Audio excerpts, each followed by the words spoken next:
82 minus 17. And tell us what you're thinking the whole time. That way we understand your thoughts. Okay. 8 tenths minus 1 tenth. That would be 7 tenths, but I'm just going to write it as a 70. 2 minus 7 is negative 5, so I'm going to write minus 5. And that would be 65. All right, so what sounds different from that method versus what we're used to? We're so used to starting from right to left until they get to middle school, high school, and then it's all left to right, right? We switch directions on them. So she's got a directionality thing that's different. What else has she done? How does she say the numbers?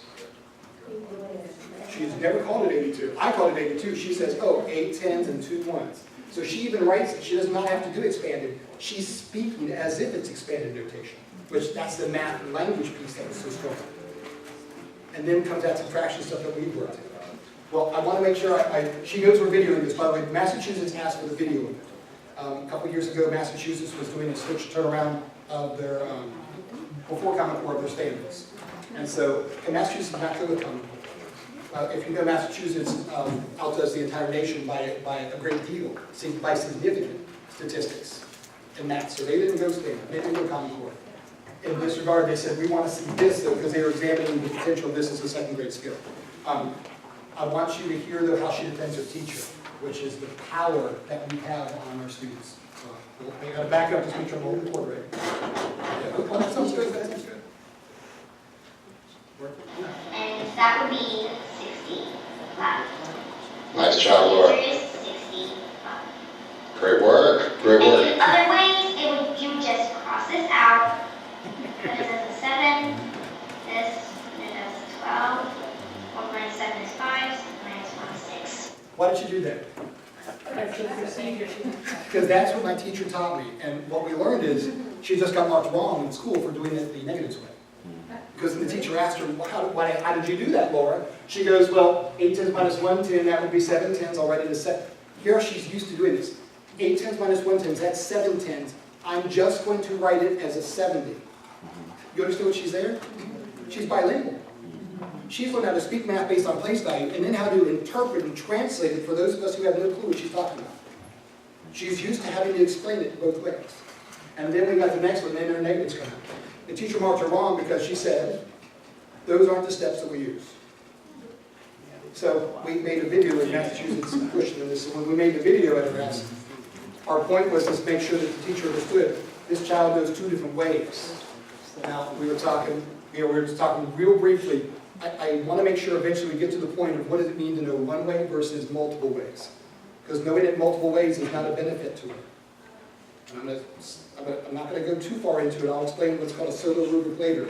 Several state departments have adopted this rubric system. Know it one way and get it correct. Everybody must have a baseline way of learning. If you have mastered that baseline way and there is time that helps you, you can learn an alternative method. But you must make time, not just for the alternative method, but discussing how the alternative methods, mathematics, matches the mathematics of your baseline way of teaching. So if I've got one way that's a complete trick and the other way that is mathematically precise, these two should not be taught like that. Because now the kids who has memory problems is trying to memorize 2 different ways of doing the same thing. But they don't meet mathematically. So therefore, when a teacher begins a trick and you're an intervention person, you have to work with that trick and build that trick until they master the trick. Then you can go back and explain where it came from. Hope that makes sense. Because if I get a kid in the middle of learning and I cut off that trick and I show a different way, they're going to half learn this and they're going to half learn me, which means they'll end up with math. Or weird, they're going to half learn this and they're going to learn me, and they'll have this information floating out there, which will be called interference in research. So we've got to make sure if you're going to teach more than one way, you've got to have time for that one way to connect mathematically back. When I did this earlier, the mathematical connections, I know you're there. Look at that smug face to that little kid. She's cute. But when I'm going through this, the mathematical way between this crossing out, right, is exactly where you're coming from. I can do this through place, value, language. when I've got the crossing out versus the, oops, I should probably complete the problem, sorry. Versus the negatives. When I'm going to go through this, I better make sure that I spend my time explaining how this place value language connects this crossing out way versus this. And I can explain the connections between them. Because what I don't want a student to do is, I can do it this way or this way. Well, which way will we use? I don't know. Let's try this way. I don't need it to be a guessing game. I want her to mathematically know what's coming. Can you show it with the hundreds?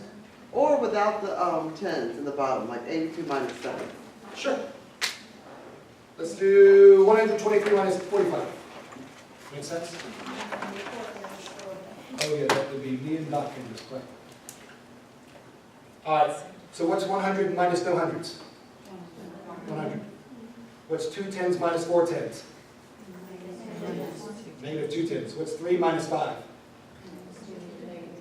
Okay, let's now go through these bit by bit. What's 10 tens minus 2 tens? 8 tens minus 2. What's 8 tens minus 2 ones? 70. How come the first time you showed it to us, you showed it horizontally, now you're showing it to us vertically? Oh, I was just saving space. If you would like me to go through it. Okay, it was a space thing. Oh, yeah, because it I says didn't know if 100 that was like the plus 2 space. tens plus 3 ones minus 4 tens minus 5 ones. It's going to be the same thing, right? I'll end up with 100 minus 20 minus 10. Make sense? In fact, if you're into a red, I really don't know where that red marker is in this. Oh. If you really want to try to work this out, and the student might not be able to do 3 computations at the same time, you group them. If you're into the associative property and you're discussing it, I'm probably going to put parentheses around it and do it bit by bit. Make sense? I'm a 6th grade teacher, so Awesome. at resource, and so most of them have come doing the borrowing, the subtracting, and they kind of know how to do that.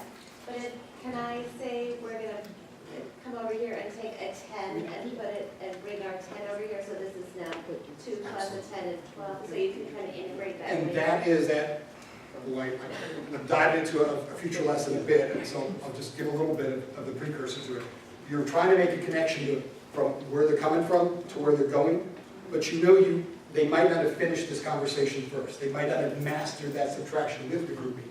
So you've got to almost finish that conversation first before you get to that negatives piece. Yeah, because, all right. Because otherwise they're half here and they're half with this new way of doing it. So the reason why I did this, I did not say this is the way you do it. I simply showed this as a task analysis of, here's an alternative, we've got some good research on for students to discuss. Because I'm building on that, I have a third grader Yeah. personally. I'm a high school teacher, but I have a third grader. And so when she was doing subtraction in 2nd grade, their thing was go next door and take 10 more. So that was their little saying, but I understand that going from 1s to 10s, but going from 10s to 100, that's, And it's a cute saying, by the way. it's, yeah. And it does work. 2nd graders, it works. So I think that was kind of that same concept of you're taking. And if you were to do this in a physical model to it, right? Boy, I really could go someplace. Okay, let's do this, let's do this. We're going to come back and we're going to use this as a model here. Let's finish that little bit of conversation and then let's dive into those concrete materials, how those concrete materials support your stepwise approach. Okay? All right. Hold on, we'll get Jessica Spano in a second. So, when we're going through, oh, come on, Bill, catch up. It's my computer's name, Bill Gates. All right, come on. Anytime. All right. If you haven't done PowerPoint for a long time, what I see is not what you see anymore, which is not very helpful. All right. So when you're going through this, I know you don't have a textbook, so I'm going to speed through where do I want to go with this. I'm talking about your current sequence with your presumed sequence and how to make those changes. Here's where I really want to go with this. I want to go into assessment world with it, so that when I'm assessing, I know how I'm going to assess and I know how I'm going to give feedback towards it. So let's jump into assessment world. I've got solving problems for unknowns, right? Simple unknowns problems, right? Solve for y. So we identified, actually it's an isolate variable, the acronym's isolate, but well, we shortened it. Identify the variable, add, subtract, add-ins on the variable side, multiply, divide the coefficient, check reasonableness. Not my steps, but this is what a group came up with in a conversation. So they labeled out, and they decided, you know, there's some other things than those 4 steps they gotta learn to do. They have to be able to multiply and divide. Not just to do it with the coefficients, they actually have to multiply and divide this stuff. And they have to be able to add and subtract, and they have to be able to work with rational numbers. So how do we grade them? This is me copying the grade book with different names and just put it into a simple grid. But take a look at what they did here. So everybody in the class had a whiteboard. This is at the end of your class. Okay, if anybody has like not the bell ringer at the end, what's that one, the final check? Exit. Check it out, exit slips, there's my terms for it. I think I use exit slips in our work, but it changes everywhere. So we go, one problem, it's our last problem of the day, let's go, and we show it. Step number 1, we have a problem. Show me step number 1. So students on their whiteboard, because if you use whiteboards a lot, these suckers go dry quick. So it's the one problem of the day time. And they do the first step, 2 hands on board to forehead. And I'm in the back one, who's got step number 1? See, I'm going right down the list, who's got step number 1? Now Ardell does not, which means I say stop. Tell me your name real quick. Sarah. One of my kids has magnets. I don't travel on airplanes with it. Okay. So this one has, I try to put a magnet strip on it. I go, Sarah, great, show us step number 1. So, because this is the end, I'm hoping they've all got it. She gets to go up, she slaps down the board up here, and she's going through what she did step number 1. What am I doing? I'm going back to Ardell, and I'm trying to clean up that error. Then we go through it, we got step number 2. Okay, great, now we're all back. Let's show me step number 2. 2 hands on board to forehead. And I keep going down this list, which means Manuel here did not do the coefficients correctly, neither did Rivas. Guess what's going to happen to their end result? It will be incorrect. What I'm trying to do is predict the error. Instead of me simply going, who's got it right and who's got it wrong, I now can say, all right, Rivas, you got the answer wrong, but we know why the answer is wrong. You need to work on using your coefficients and your multiplication is still off. So guess what the interventions are with Rivas? You got it. I've got to go and teach. Procedurally, we've got to go and discuss the coefficients. I might need to now discuss, do we need to set up a separate intervention for the multiplication pass? That's a controversial one for you and your team to decide. I know some people say once they get to insert grade here, we no longer do that. I am certainly not subscribing to that. But there are many schools that do that. I've also, by the way, I'll be next week with a district who the middle school principals have gotten together and they're angry about the lack of computation. You know what they did? Every middle school has 10 minutes a day of fluent fact retrieval practice. Every middle school, every kid. And why did they do that? Because the principal said, I don't care if it doesn't affect their test scores. We need to help them do this so that they can succeed in high school. And why? Because both middle school principals were former high school math teachers. That's where that came from. Oh, by the way, this little place is liberal high school. That's liberal high school, but it's liberal Kansas. When you go and eat beef, it's national beef. It comes from liberal Kansas. When I fly in there on Sunday, I will smell cow. That's all I'll smell. It's a teeny little prop jet that brings me in. One prop jet brings me in. We were the lowest scoring district in the state of Kansas when I started 7 years ago. And we had stepwise procedures. They actually took away textbooks and we're starting to incorporate again, but I'm not saying that's the answer. It's just we had to get into a procedural approach first before you go into this holistic idea. We have now turned around scores. We were last, we're now second highest scores in the state of Kansas. And let me describe the population. When I'm there, there's usually a train that rolls through town to pick up the beef. And beef will be loaded, but you know who's jumping off? Kids. Kids. And so the population is somewhere around 30 to 40% of first generation in the country. Illegal, we don't keep track, that's not a school issue. But I'm teaching every class I'm in, I speak English and I have a Spanish interpreter. Second highest scores in the state. What I'm getting at, guys, it's a systematic approach. And guess how all of our grading is done?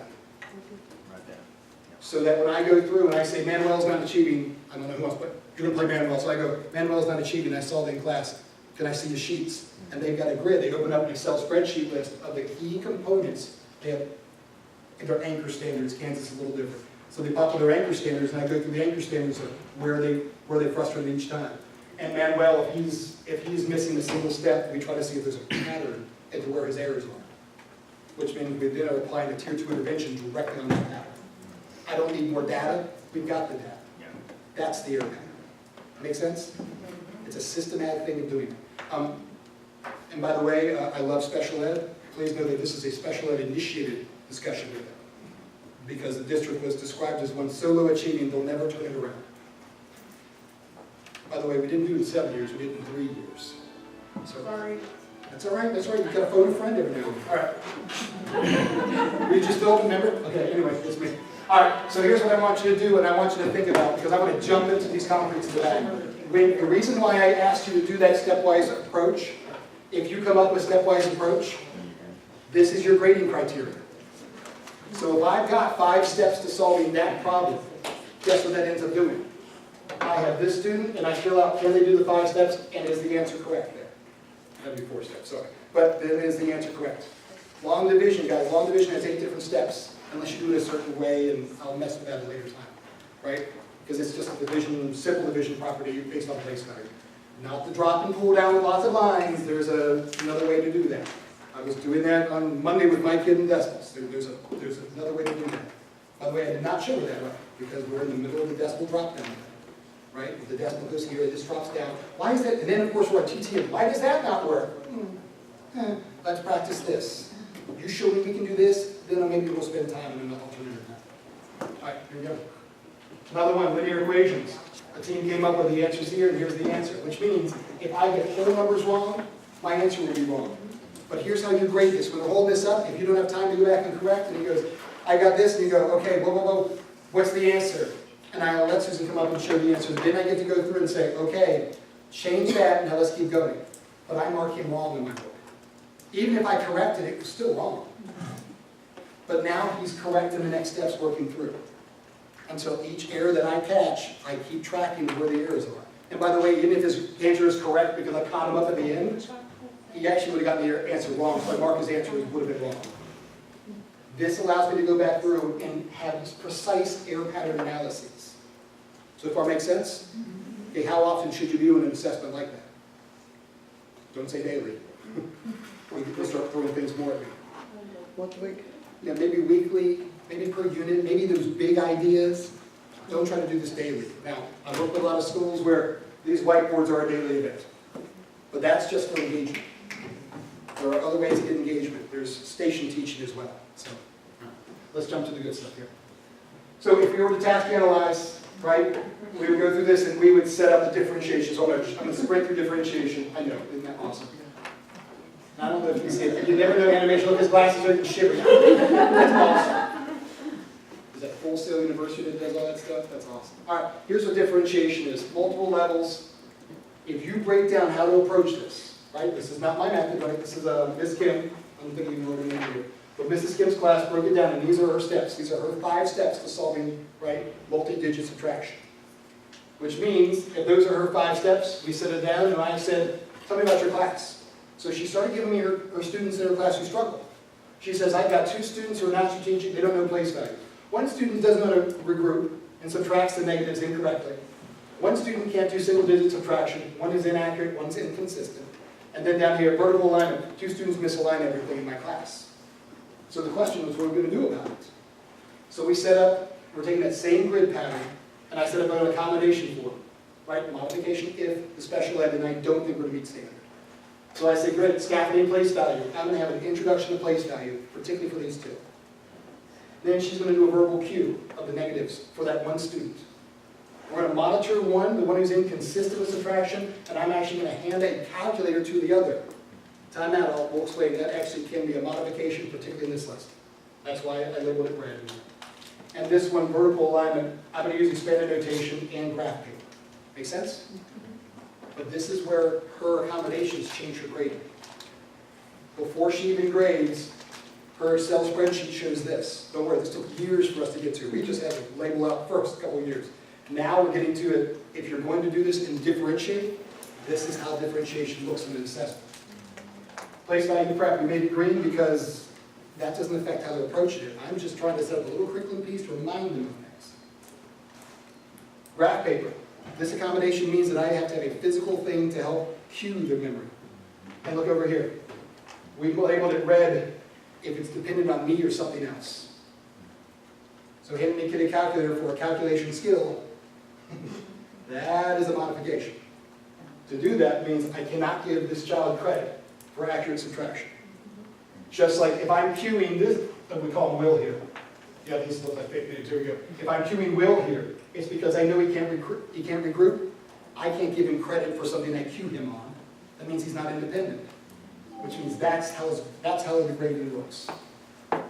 Anybody kind of already doing this, making sure your grading is based on what the student's needs are?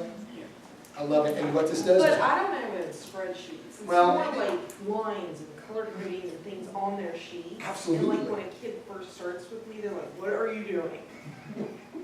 and And my others are like, you'll get used to it. It lets her know what she did and what she didn't do and what you know and what she doesn't know. that last thought. But I've never done spreadsheets. But the reason for that notation is so that when you go through that student's work, you Yeah, go, you know, listen, this kid's really dependent on me.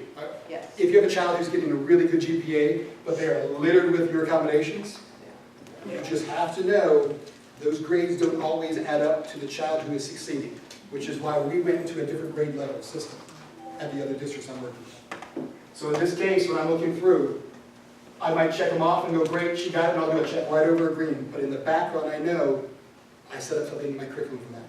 So next year, you know where this goes. Okay, at this district, we have a high turnover of teachers. I have a high turnover of students, very high turnover of teachers. If you didn't grow up in that town, you probably don't want to stay there. I love the town, I love the people, but this is flat prairie country with 30-mile-per-hour winds every day. So when I'm showing up, I want to make sure next year's teacher knows why that kid's got the grade he's got. So now we have records that I can go back through and I can pop up Will Thacker, and Will Thacker's grades pop up, not just his grades, but each line of the major core content standards, of which ones survived, which ones he got accommodations for, and which ones he never got. Hope that makes sense. First step, start grading by steps. As time goes on, though, we need to start incorporating a little bit of details of help. Okay, so I was looking back at the other example, because I've got your slides pulled up, so Gotcha. I can reference, the example grading procedures that you did. If the student is missing, it's slide 41, if that helps you, but, if a student is missing the first, there, let's just pass it. If a student is missing the first step back, yes. If, I understand like on that one, they're identifying the variable, a student could misidentifying the variable, but still continue with the next steps. This is where it's so hard to grade. Yeah, because like Manuel missed the third step, but then got the rest right. So How he is missed, that? because in the middle of this, I was correcting during the process. Okay. Now, but I'm gonna add to it, so a teacher's been doing this longer than I have, right? Because I'm great for coming up with the idea of teachers who clean up my ideas as time goes on. In this case, I had a teacher, and this is a fake name, that's my old kid, you know. These are kids that I taught, but not my grades. But what we did with him here is he missed that step. She didn't catch it. She didn't stop a minute. Okay. So the next time he's holding up his board, she says, okay, if that's where he was last time, is that the correct next step? Based on the error of the first one. Okay. That is a teacher who's knows those errors ahead of time, goes looking for a number, oh shoot, but that's right, he did it differently. That's probably what it would be if he had answered that first one wrong. So now you've got to keep track of it, which is why I'm not that talented. Me, it's stop, time out. Hey, Anna, could you come up to the board and explain how we did that? And I'm racing out here and I'm doing small group instruction. Okay? Awesome question. All right, let's get the, wait, everybody understand? So I ask now, what have we learned up to this point? Because we're going to jump into concretes. Give me some key points.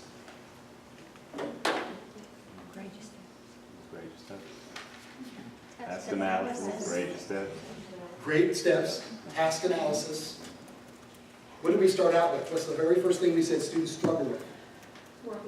Working memory. Now that we know working memory is a problem, we said you have to chunk. In order to chunk properly, you have to do task analysis to know what to chunk. And I said, by the way, if you're going to go on this line of task analysis, you might as well be grading according to your task analysis. All right, let's take a step here. Each table, it's time to grab some play toys. So hold on, before we go. I need tables to slowly rotate back here. Grab, 2, 3, 4, per table, at least one kit of place value blocks. 9. That might make a lot more sense. I thought they would just want to get up. All right, so we're going to go 2 per table. And we'll grab some more.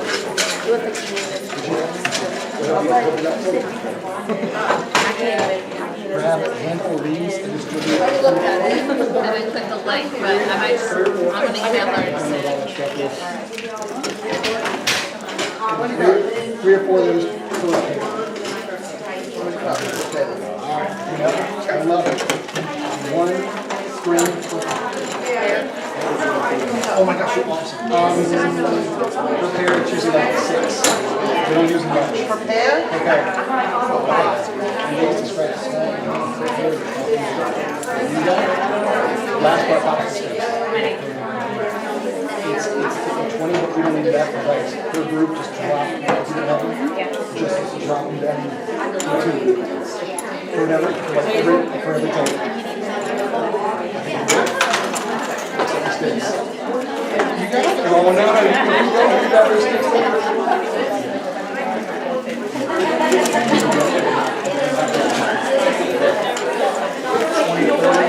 Grab a group and drop them per table.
Yeah, she is.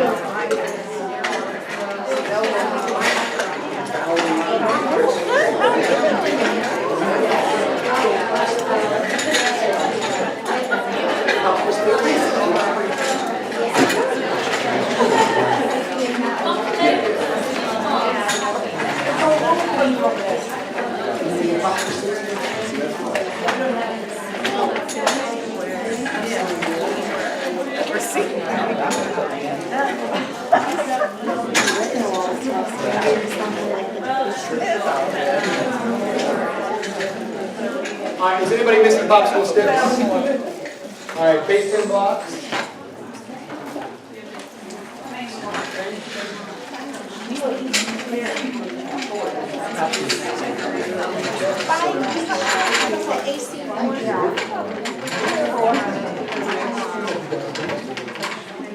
All right, so what we're going to do is we're walking into a thing on CRA.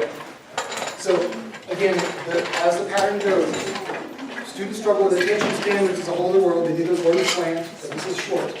Right? We're a short time together, so we focused on the working memory. We took that one process issue that students had with working memory, and we expanded to, well, you know what, we got a chunk for it. In order to chunk, there are other ways, which by the way, how we work in memory. But we chose chunking as it, which means stepwise approach. We focused on stepwise approach, which makes it a curricular approach, which ties to a potential assessment approach. By the way, what's the benefit of this for students who struggle, of this assessment approach? They see where they're struggling, and instead of saying, I don't know how to do these problems, I stink at them. We say, no, this is the error. And if we do, Tracy, if we take Tracy's early point, what can I do with Manuel's intervention? I can have everything worked out except one step of a problem. And his job is only to fill in that one step. So there are things now we can do if we approach it this manner. So now we're going to do a little bit of a switch for differentiation. And we're going to try to approach them more. I got lots of ideas. Lots of examples. I just get really excited. Oh boy. Oh, there we go. Okay. Famous man with LD, right? My man Prince Bel-Air. Okay. Famous man with LD. We'll take it. But now we're talking about something called the concrete representation of abstract sequence of instruction. If that's too much, it's CRA. Now, CRA has taken over, and I know when we did the research originally in Florida, they changed over the state assessment of how to do this. Students were drawing circles and lines, and it looks screwy.